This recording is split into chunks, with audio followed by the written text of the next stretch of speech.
أعزائي المشاهدين من داخل مهرجان ايجي فاشن الدولي، ومساء الخير يا فندم. يسعد اوقاتك. ممكن تشرفيني بحضرتك؟ انا الاعلاميه وخبيره تجميل واستشاريه بشركات التجميل في نص دياب. أهلا وسهلا، حضرتك من أنهي دولة؟ من سوريا. أهلا وسهلا، نورتي مصر. إيه رأيك في مهرجان النهارده؟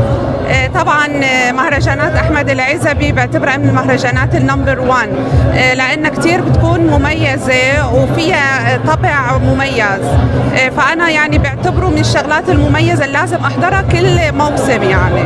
إيه أكتر حاجة عجبت حضرتك النهارده في المهرجان؟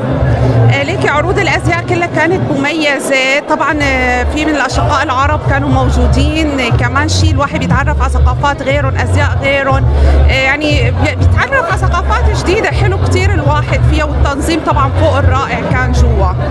أول مرة تحضري المهرجان؟ أول مرة تحضري المهرجان؟ لا لا لا، انا من الموسم الاول، واحمد العزبي انا بعتبره اني من القامات الموجوده للمهرجانات ايجي فاشن، ده مهرجان بعتبره من المميزين يعني، فهو من الموسم الاول انا بحضره. مميز على طول. طبعا. أنا شرفتي بالكام حياتك، وشكرا لحضرتك يا فندم. خلي لي اياكي. نورتي مصر وأرض مصر. تسلمي لي، منوره. شكراً. وناسخ، ميرسي.